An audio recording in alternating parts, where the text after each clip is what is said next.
Welcome to our Lenten series, Lent in Plain Sight. This week, we're going to talk about shoes and their relevance to a number of Bible stories, but one in particular.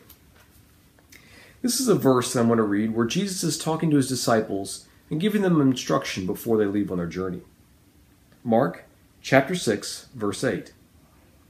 He ordered them to take nothing for their journey, except a staff, no bread, no bag, no money in their belts, but to wear sandals, and not to put on 2 tunics.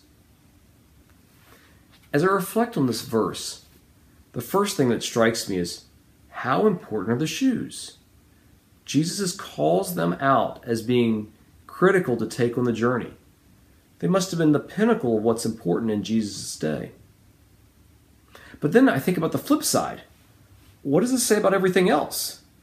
It must not be very important. It all just kind of melts away in comparison to the sandals.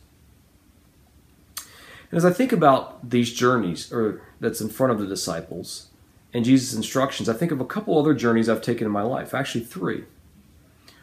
One journey is when my family and I moved to China. The company told us they would move our belongings over there in a 40-foot shipping container. And we thought, oh, that's fantastic. We have a lot of space to take things. The trick was, after we started to load things up, we realized how little we could fit into a 40-foot shipping container compared to what we had.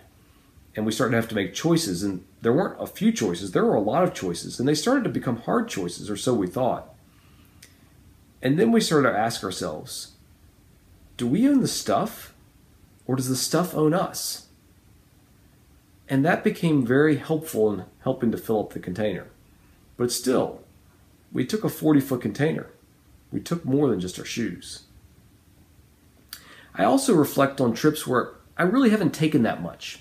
It's usually been a mission trip or a youth trip, and we go somewhere that's, a driving distance, a half day or a day away in a church van or a church bus.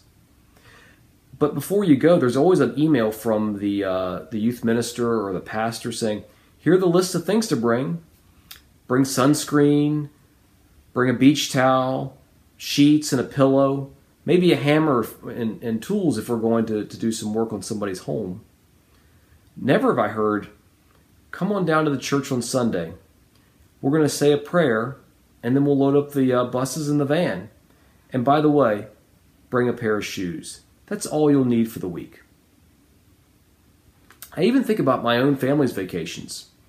It wasn't so long ago we bought a minivan.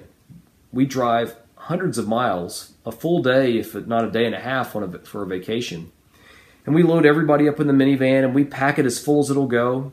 We even have a refrigerator that plugs in so we can keep our drinks cool and we can have cold food along the way. Never is it about, let's fill up one bag for this trip amongst the 4 of us. One bag for 2 boys and a mother and a father. That'll be enough. And so I think about, how do I live in a more minimalistic way? How can I make sure that I'm not taking too much? Do I own the stuff? Does the stuff own me? But as I read this verse, I think, have I really missed the whole point of it? Is it really about the stuff? Or is it about the journey and the faith of the journey that when we get to wherever we're going, the Lord will provide? Really, all we need to do is bring ourselves, and the rest will be taken care of.